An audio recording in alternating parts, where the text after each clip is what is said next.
Hey everyone, welcome back to another tier list. Today is going to be a very fun episode. We're going to be going through the discography of the amazing Scottish band Cocteau Twins, an incredibly innovative and unique sounding band whose influence and legacy is very far-reaching. They are undeniably one of the pioneers of the dream pop genre and have had a fascinating evolution of their sound throughout their discography, and they've crossed over and been key influences in a wide variety of different genres such as shoegaze, gothic rock, post-punk, ambient, and ethereal wave. And for me, they have easily contributed some of my favorite songs and albums of the 80s and 90s, and they are a band that I just cannot say enough good things about. So for today, I'm going to be covering their 8 studio albums. I know when a lot of people rank their albums, they also include The Moon and the Melodies, but I'm going to be excluding that one since it's typically considered a collaboration album. And I'll also be excluding their EPs. I know that they actually have more EPs than they do studio albums, and I'll probably do a separate tier list covering their EPs in the future.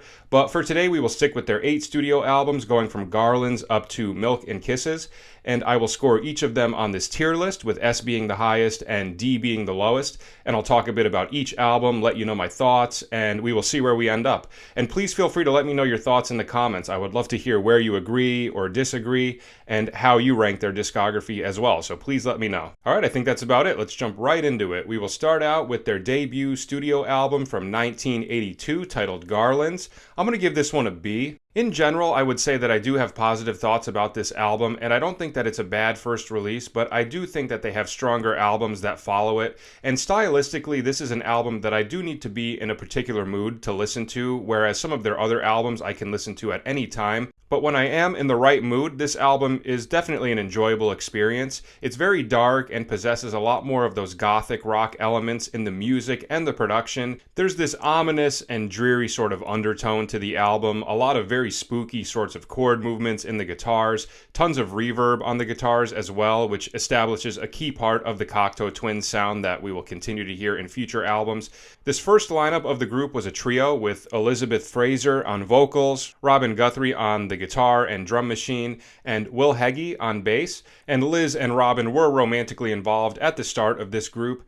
I think the majority of the songs on here are good, but for me this isn't one of their albums that has any really exceptional or standout tracks, or any songs that would even probably make my top 10 favorite Cocteau Twins song list. But nevertheless, it does have a handful of songs that I do find enjoyable. Like I said, if I'm in the mood for that more dark, gothic rock, post-punk sort of sound. I do tend to think that the first half of the album is a little bit more consistent than the second half. The majority of my favorite songs happen within the first half, with my top 2 favorites being But I'm Not and Wax and Wane. For the second half of the album, I think that the title track Garlands is probably the standout song, but I wouldn't say that I love every single song on here. I do think that the momentum isn't as strong as some of the albums that will follow it, but I don't think it's a bad album to start out with, and it certainly established a framework for them to continue to evolve and build their sound off of, which would ultimately lead to better and better albums in the coming years, in my opinion. So, not a bad first release, but not an exceptional album. I will give this one a B. Okay, next we have their second studio album from 1983 titled Head Over Heels. I'm going to give this one an A. I really enjoy this album, and I do consider it to be a solid upgrade from Garlands. And honestly, this one was right on the cusp of getting an S for me, but after thinking about it a bit more, A seemed a little bit more fitting, and we'll get into why I decided that in a bit. At this point, the band was now only a duo with Liz and Robin, and in addition to guitar, Robin also took over bass as well, and also added some keyboards, which added a nice touch. And this album still has a lot of those elements that we heard in Garlands, but it also expands and starts introducing more ethereal wave sounds within the writing of the guitars, the utilization of the keyboards, and Liz's vocals being more obscured and very atmospheric, with the words not always being totally clear. And I think in general the quality of the songs is much stronger on this album as well. I really love the way it opens up with When Mama Was Moth, establishing this really dreary ambient atmosphere that takes its time and eventually goes into track 2 titled 50-10-50-Fold. This one is probably my favorite song on the album. I think it has such a great energy to it, and I really love the way the guitars and Liz's vocals blend together on this one. Those counter guitar lines behind the vocals are just so cool, and a track that is placed very effectively too, in my opinion, because it has a really great energy, and it sets up the next part of the album really nicely, where we have probably the first song to truly immerse us in that ethereal wave, dream pop sort of realm with Sugar Hiccup. Absolutely beautiful song, and probably my second favorite track on here. So right off the bat, I think this album is very strong. And after that, we change gears and go into more of that gothic rock sort of realm with In Our Angelhood, a very cool song that to me sounds almost like a more polished version of a song that could have been on Garlands. Then we have Glass Candle Grenades, and to me this song has always had a real eeriness to it with these very tense guitar harmonies against the bass part, and Liz's vocal melody on top of that creates this really chaotic, dissonant sort of atmosphere, and I think it just sounds so badass. And then after that we go into a really cool song titled In the Gold Dust Rush. I love the vibe of this one. It's got a great drive to it and provides a nice contrast and lift in mood from the previous track. Great combination of the electric and acoustic guitars as well. And then after that we have my favorite track from the second half of the album, The Tinderbox of a Heart. This song has such a dark intensity to it that I just love so much. Liz's vocals are so haunting. The production is so dreary and just, filled with reverb. This song just puts me in such a vibe, and I love it so much. So up to this point, I feel extremely positive about this album, and up to now, I would give this album an S, but the ending chunk is the part where it does lose a little bit of momentum for me, and that's really my main issue with this album, and ultimately why it dropped down from an S tier to an A tier. I've never been crazy about the next two songs, Multifoiled and My Love Paramore. Multifoiled is this interesting almost fusion of dream pop and like jazz fusion, but I've never found it super intriguing. Stylistically, it's not something I'm really interested in hearing from Cocteau Twins, and it is my least favorite track on here. And My Love Paramore is just sort of like a skip over track for me. Nothing that I find very intriguing, but the album luckily does end on a very strong note with Musette and drums. Super badass and hard-hitting song with these beautiful and dynamic vocal melodies from Liz. Very pretty guitar parts with tasteful chord movements. Just an amazing track and a great energy to leave the album off on. So as you can see, the majority of this album I have very positive things to say about, and there are a lot of tracks on this album that I would consider to be exceptional, like 510 50-fold, Sugar Hiccup, The Tinderbox of a Heart, and Musette and drums. It's really just those two tracks towards the end that do make it lose a little bit of momentum for me. But all in all, I think this is an amazing album and definitely an improvement from Garlands. So this one gets an A. Alright, next we have the third studio album from 1984 titled Treasure. This one gets an easy S, and for me, this is my favorite Cocteau Twins album. I really think that this album is perfect from front to back. I love everything that they did on this. In between this album and the previous release, Head Over Heels, they had met a bassist and producer named Simon Raymond, and he initially joined the group on their prior EP, The Spangle Maker, and he would continue to work with them for the majority of their future releases. He joined as a bassist, but also brought in some studio experience, which I think enhanced their sound and their production a lot. And I think that, combined with the high quality of songs throughout this album, makes it my favorite release of theirs. I think the album really captures that perfect balance of a little bit of everything that Cocteau Twins is known for stylistically. We still have a few tracks that have a little bit more of that dreary gothic rock sort of sound that we heard on the first two releases, with tracks like Persephone, Amelia, and Sicily. But we're also getting more of that ethereal wave and dream pop sound with tracks like Lorelei, Pandora for Cindy, Aloysius, and the closing track Dynamo.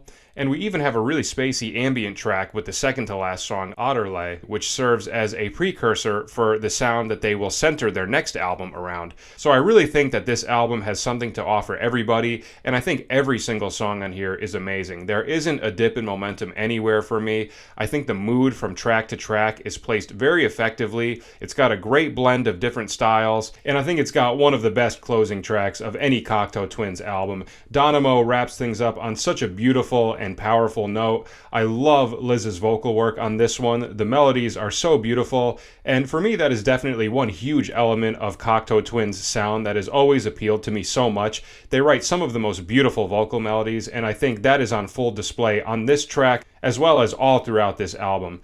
So yeah, as you can see, I have nothing but good things to say about this album. And surprising enough, apparently the band did not like this record. And I think that's unfortunate because I think this is one of the best albums of the 80s. Definitely makes my list of one of the greatest 80s albums of all time. My favorite tracks on here have got to be Lorelei, Pandora for Cindy, Amelia, Sicily, and Dynamo. But it's, that's like 5. That's like half of the album right there. It's so hard for me to pick one. They're just all so good.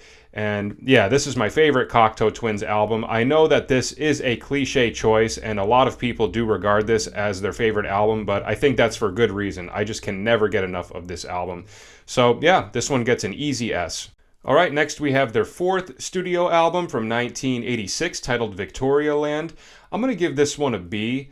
Some people might be surprised to hear that, and I actually think that this might be the Cocteau Twins album with the most broad range of opinions amongst their fan base. I've seen a lot of people put this up there in their top 3, or even in some cases, their favorite Cocteau Twins album, and I've also seen a lot of people rank it a little bit lower in their album listings.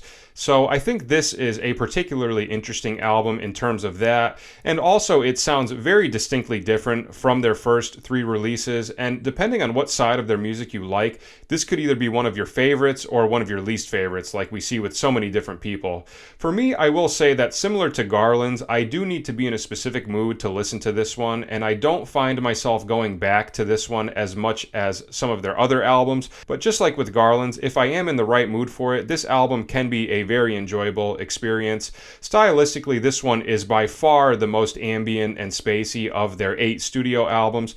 People categorize this album as ambient pop and ethereal wave. We don't have Simon Raymond on this one. He was working on the second This Mortal Coil album, so the production also took on some different, more stripped down sounds as well. There's minimal bass and drums on this, and it utilizes much more acoustic sounds than any of their previous albums. I think the layering is very pretty. It opens up on a very mellow note with Lazy Calm, which starts with this spacey, layered ambient mood that eventually develops into some vocals. But the whole time the energy is very floaty and spacey, and then track 2 brings the energy up a bit with Fluffy Tufts. But this is a guitar and vocal centric song, again with no percussion, and I've never been a huge fan of this song for whatever reason. But then after that we have my favorite song on the album, track 3, titled Throughout the Dark Months of April and May. I love the ominous nature of this song. The acoustic guitar parts and the vocals are very haunting and just create this really great vibe. And then we have another guitar and vocal centered song titled Whale's Tales.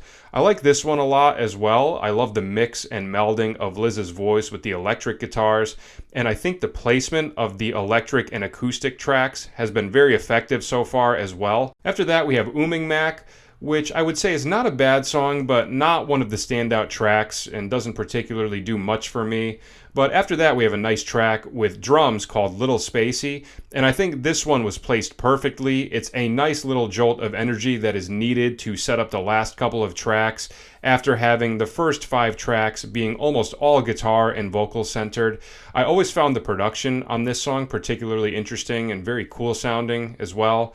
And then after that, we have Feet Like Fins, another song that I'm sort of indifferent about, but I would probably say it's my least favorite track on here. Not really any songs I dislike on here, but definitely a couple that I'm sort of indifferent about and are kind of just like skip over tracks. And then after that, we have How to Bring a Blush to the Snow, another song that has that great combination of the vocals with the electric guitar, creating these really beautiful layers of ambience and some very cool arpeggiated guitar parts as well. The album then concludes with The Thinner the Air. Not a bad song, but I don't think that it's an incredible closer either, especially in comparison to the closing tracks on their previous 2 albums. So as you can see, there are a couple of moments where there are some tracks that I'm not super into, And because this album is so much more ambient and doesn't feature very many drum tracks, I do have to be in a very specific mood and really want to vibe out if I'm going to listen to this one. So I think because of those two things, it felt right putting this album in the same tier as Garlands, but there is certainly no shortage of beautiful moments throughout these 9 tracks, but not a favorite one of mine. So this one gets a B. Alright, next we have their 5th studio album from 1988 titled Blue Bell Null, and I'm going to give this one an A. I really like this album, and sometimes I think that people don't give this album the credit that it deserves. For me, this was also right on the cusp of getting an S. There's just so much great stuff happening on this record. This was their first major label recording after signing to Capitol Records, and at this point they had their own studio, which had freed them up to record on their own terms.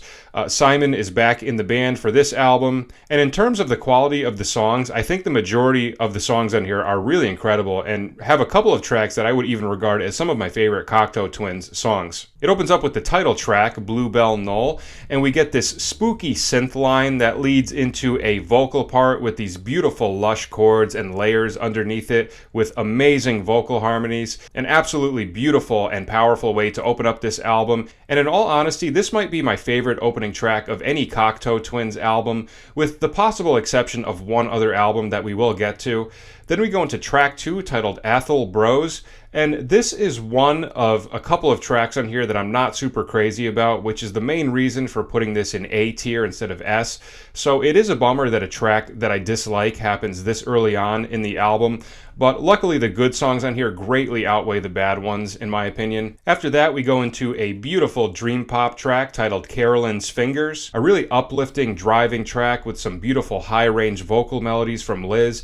And to me, this song has always felt like the equivalent of what Lorelei is to the Treasure album. To me, it's very much in that same vein stylistically and functions as that same kind of song within the context of this album. And a lot of this album does give me similar feelings to Treasure, which is one of the reasons why I like it so much. Then we bring the tempo down a bit with For Phoebe Still a Baby, another song that I absolutely love. I think the vocal harmonies are gorgeous. I think the mood provides a really nice contrast from the previous track, and it sets up the next track really nicely with the Itchy Globo Blow. A song with a more dark vibe, giving us some hints of early Cocteau Twins with these very hauntingly beautiful vocal melodies from Liz.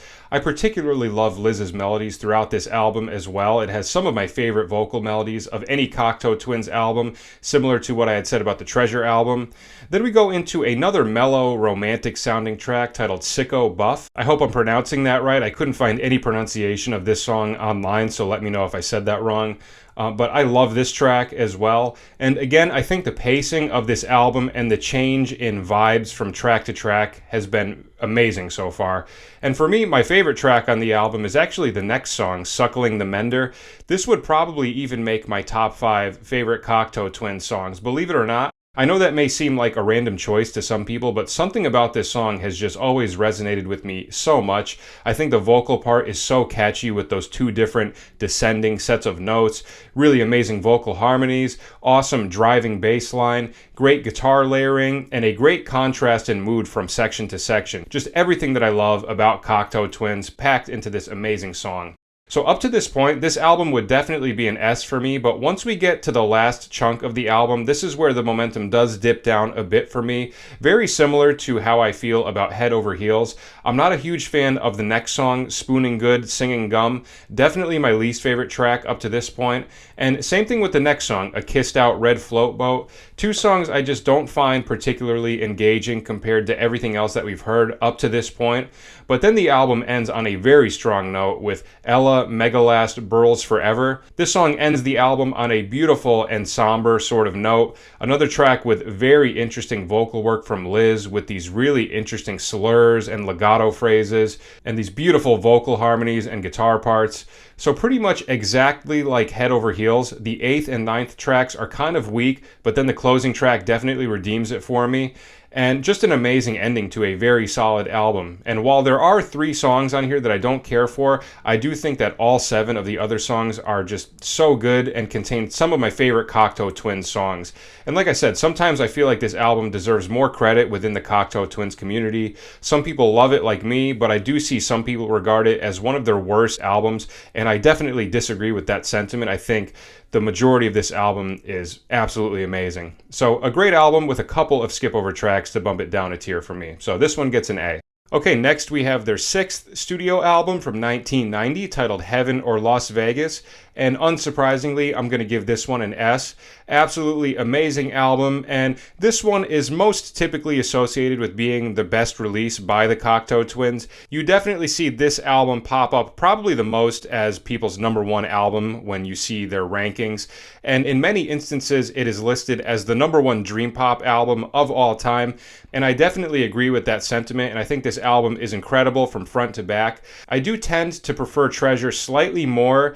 Those two tend to be kind of like the main 2 that people would regard as their best albums, and I always kind of lean a little bit more on the Treasure side, but this is certainly a close second that can give Treasure a run for its money. Prior to the release of this album, there had been a lot going on in the personal lives of the band, with Liz and Robin having a daughter, Simon getting married and having a son, and also some darker stuff as well, like the death of Simon's father and Robin struggling with a cocaine addiction. So the fact that they were able to put out a release of this high quality with so much other stuff going on in their personal lives is really amazing.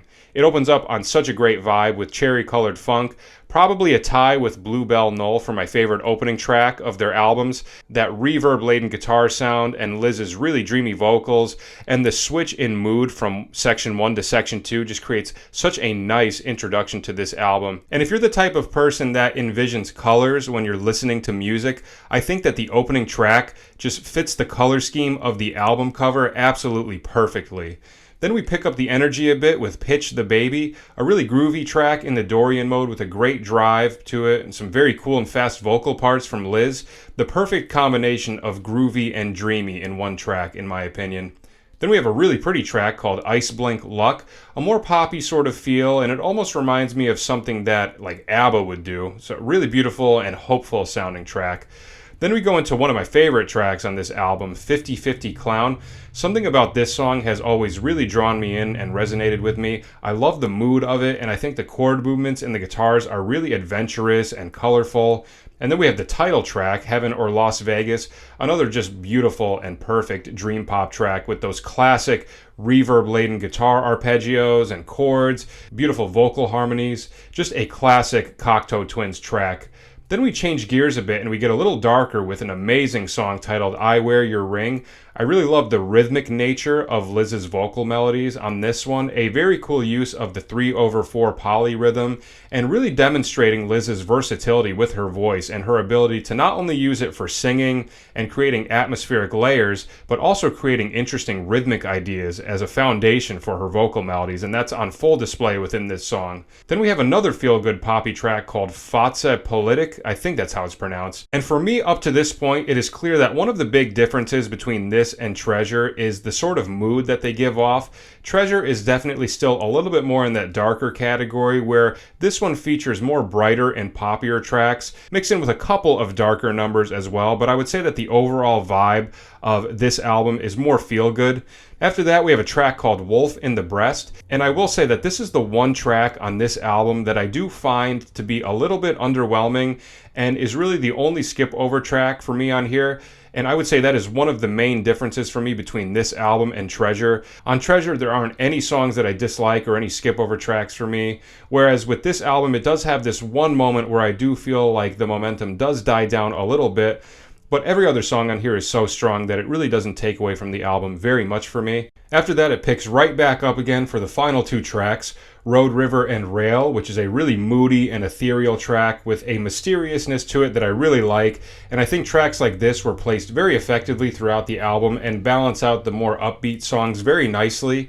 Then we have the incredible closing track, Frou Frou Foxes in Midsummer Fires, written only one day after Simon's dad had passed away, and just such a beautiful and powerful song to conclude this amazing album. This song really is a journey through so many emotions, and when the drums and the full band enter, it just feels so powerful and euphoric. The vocal layers are incredible. The production on this song is so full and hard-hitting, and just really a perfect closing track, and one of my favorite songs from this album. So unsurprisingly, this is an S album for me, and I would say that most other people do tend to regard this as one of their best albums, but there are always people here and there that don't resonate with this album as much as some other people, and I can understand that. Like I said at the beginning of this video, Cocteau Twins has such a wide range of styles and can resonate with so many different kinds of listeners, and if you're not into more of that upbeat, feel-good, dream pop sort of side of them, then maybe this isn't the album for you. But I think it's safe to say that most fans regard this as one of their best albums, and I definitely agree with that as well. So, amazing album. This one gets an easy S. Alright, now we have their 7th studio album from 1993 titled 4 Calendar Cafe. This was probably the album that I struggled with scoring the most. I really had to think about this one, but ultimately it felt right to give it an A.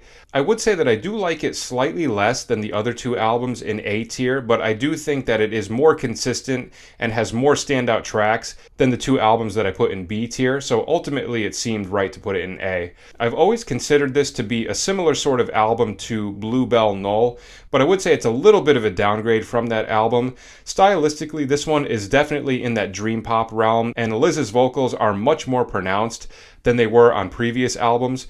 I do really enjoy the majority of this album, but it does have a couple of tracks here and there that I'm not crazy about. Very similar to how I feel about Head Over Heels and Bluebell Null, where I really love about 80% of it, but that 20% does take a little bit away from me. There had been about a 3-year gap from their previous release, and it would be the longest period that went by without us hearing anything new from the group, and their relationship with the 4AD record label had soured, and they ended up getting released from their contract and signing with the Fontana label. Robin was also still struggling with his addiction in the midst of this album, and him and Liz had ended up splitting up. And even in the midst of the chaos in their personal lives, I still think that they managed to put out a very quality album. I love the way it opens up. I think the first 4 tracks are all very strong, and I consider that to be the high point of this album. It brings things in very nicely with the beautiful and dreamy Know Who You Are at Every Age, followed by Evangeline. And Evangeline is a perfect early 90s dream pop song. This track has always reminded me so much of the music from Twin Peaks and Julie Cruz, and I love the effect that it produces. Then we bring the energy up with Bluebeard, one of the singles from the album, and a very good song with a nice uplifting mood to it. Then we go back into a more dreary, sad ballad called Theft and Wandering Around Lost. I particularly love Liz's vocal parts throughout this song. So many tasteful melodies and interesting note selections. So up to this point, like I said, I think the opening 4 tracks are incredibly strong. But then we have one of 2 tracks that I'm not crazy about on here. Oil of Angels is a song I've never been super intrigued by, a skip over track for me. But then we go into another song that I really enjoy called Squeeze Wax, a very pretty track with great guitar writing and awesome bass lines. And then that is followed by a very nicely placed ballad titled My Truth. This has some of the most beautiful vocal parts of the entire album, in my opinion. I think this is the perfect dream pop ballad. This song just has such dreamy and majestic qualities to it, and it is probably my favorite track on this album. After that, we have the one other song that I'm not crazy about, Essence. I've always found this song just kind of boring, and to me it's the one dip in momentum in the second half of the album. But luckily after that I enjoy all of the tracks that follow it, starting with Summerhead, a great driving track with some more amazing vocal parts from Liz, and a great final faster tempoed track for the album to set up the closing track, Purr, which is a slower, dreamier track that really takes its time and layers itself like so many of the closing tracks of the Cocteau Twins albums. I love when the drums enter and then when the distorted guitars come in. Great build up and a great use of dynamics. And even though I do enjoy this song, I would say that I don't think it's as strong of a closer as the closing tracks on the other albums that are in S and A tier, but nevertheless, not a bad conclusion to this album at all. So like I said, I've always considered this to be a continuation of Bluebell Null, but I would say that I do like it slightly less because of the couple of things that I had mentioned, but it still delivers amazing new tracks for about 80% of the album. So a very good album to come after the very tough to follow Heaven or Las Vegas. So this one gets an A. Okay, now we have their 8th and final studio album from 1996 titled Milk and Kisses. And unfortunately, I was very disappointed with this album. I'm going to have to give this one a C. And it's always painful to see this happen on a band's final release. But this is my least favorite Cocteau Twins album, and I know a lot of other people share that same sentiment. And I think a lot of it just has to do with the fact that the band was in a pretty bad state at this point. After doing the 4-calendar cafe tour, Liz had suffered a nervous breakdown, and there was just a lot of fighting going on between Robin and Liz, and they were splitting up, doing their own side projects, and it was obvious that things were starting to wind down for the group. And I just find the majority of this album to be very uninteresting. It's got 10 tracks, and there's really only 3 songs on here that I even like, which are Serpent Skirt, Tishbite, and Seekers Who Are Lovers. Serpent Skirt in particular, I would say, is a really awesome and beautiful song and easily the high point of this album, but unfortunately that doesn't help to save the other 70% of this album that I'm just not crazy about. There are some guitar parts and vocal parts here and there that I do enjoy in some songs, but I do think the quality of songs is much less strong, and unfortunately it doesn't really have any exceptional standout tracks with the exception of Serpent Skirt and maybe Seekers Who Are Lovers, which I do think is a very good final track to close things up on. So at the very least, we do have a couple of cool songs, and the final track of the album to conclude the discography of Cocteau Twins is a very solid song and one of the best songs on this album in my opinion.